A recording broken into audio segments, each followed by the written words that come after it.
Hello বন্ধুরা, আজকে করব খাসির মাংস দিয়ে সোয়াবিন। একটু রান্নাটা অদ্ভুত না? একবার করে দেখবেন, দুর্দান্ত লাগবে খেতে। ঠিক আমি যেভাবে করব ওইভাবে করবেন। এবার রেসিপিটা শুরু করি। নিয়ে নিয়েছি অল্প পরিমাণে খাসির মাংস, দেখতে পাচ্ছেন। যখন বাড়িতে অল্প পরিমাণে খাসির মাংস থাকবে, বুঝে উঠতে পারবেন না যে কি করি, তখন এইভাবে করে দেখবেন। খাসির মাংস আনা হয়েছিল, বেশিরভাগটা করে নিয়েছিলাম, কয়েকটা পিস রেখে দিয়েছিলাম। এখন বুঝতে পারছি না কি করব। বাড়িতে আছে সোয়াবিন। ঠিক আগেকার দিনের রান্নাটা এখন শুরু করব। ঠিক আগেকার দিনে দিদিমারা যেভাবে করতো খাসির মাংস দিয়ে সোয়াবিন, ঠিক সেইভাবে আজকে করব। দেখুন বন্ধুরা, কড়াই গরম হয়ে গেছে। এখন দিয়ে দিচ্ছি সর্ষের তেল।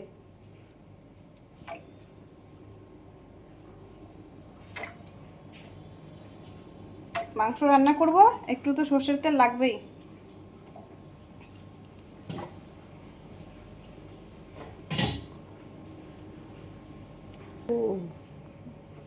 তেল গরম হয়ে গেছে, দিয়ে দিচ্ছি একটা শুকনো লঙ্কা। শুকনো লঙ্কা দিয়ে দিলাম। এখন বড় দেখে দুটো তেজপাতা দিয়ে দিলাম। গোটা জিরে,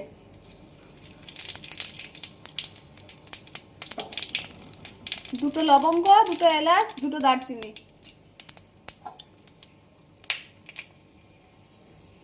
হয়ে গেছে। আমার খুব সুন্দর সেন্ট বেরিয়েছে। ঠিক এমন সময় দারুণ সেন্ট বেরিয়েছে। পেঁয়াজ দিয়ে দিলাম, যে পেঁয়াজ কুচিয়ে রেখেছে।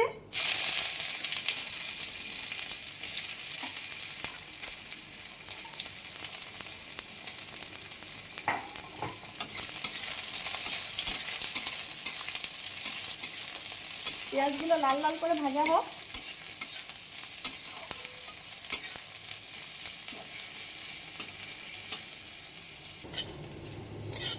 দেখুন পেঁয়াজগুলো কত সুন্দর ভাজা হয়েছে, দেখে বুঝতে পারছেন। সুন্দর করে ভাজা হয়ে গেছে। ঠিক এমন সময় দিব জিরে, ধনে, শুকনো লঙ্কা আর আদা বেটে নিয়েছি। এখন এখান থেকে 2 চামচ দিয়ে দিব। এই যে 2 চামচ দিয়ে দিলাম।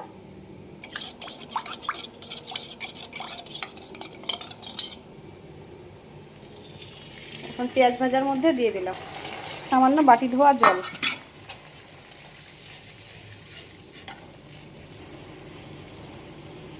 পরিমাণ মতো হলুদ, স্বাদ মতো লবণ।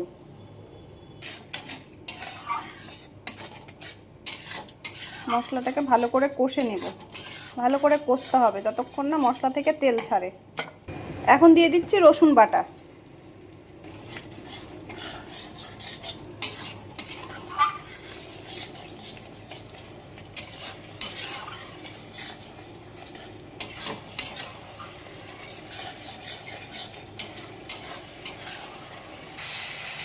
মশলা থেকে তেল ছেড়ে দিয়েছে, দেখুন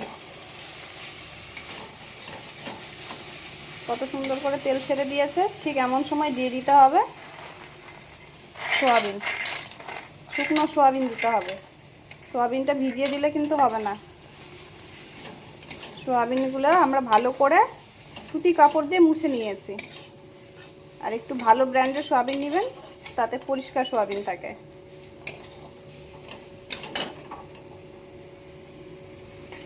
দুটো রসুন, দুটো গোটা রসুন দিলাম আর কয়েকটা রসুনের কোয়া।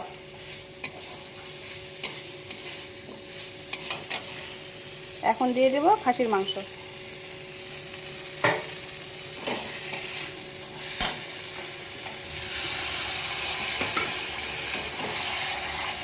সোয়াবিন আর মাংস এখন ভালো করে কষিয়ে নিতে হবে।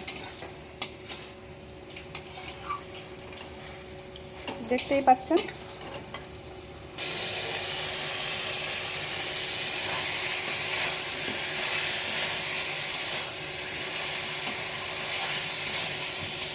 এইভাবে কষিয়ে নিতে হবে। দেখুন মনে হচ্ছে না সব কিছু মাংস? যেমন খাসির মাংসটা মাংস মনে হচ্ছে, সোয়াবিনগুলোও কিন্তু মাংসই মনে হচ্ছে। এখন ঢেকে দিলাম।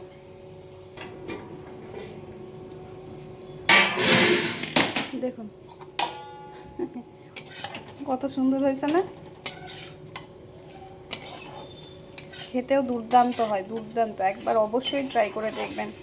সব মনে হবে না যে সোয়াবিন খাচ্ছি, মনে হচ্ছে খাসির মাংসই খাচ্ছি, সম্পূর্ণটা খাসির মাংসই মনে হবে।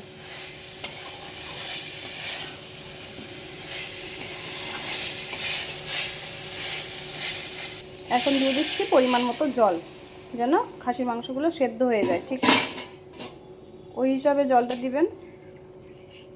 মাংসের গ্রেভিও থাকে আর খাসির মাংসও যেন সেদ্ধ হয়ে যায়।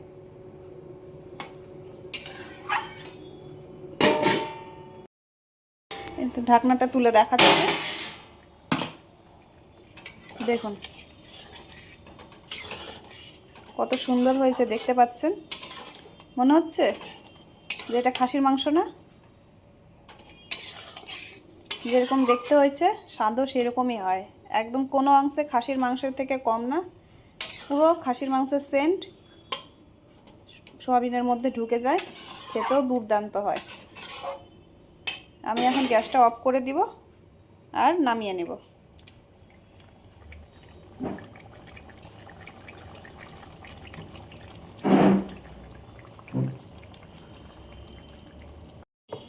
হ্যালো বন্ধুরা, আপনারা দেখলেন আমি কিভাবে সোয়াবিন দিয়ে খাসির মাংসটা করলাম।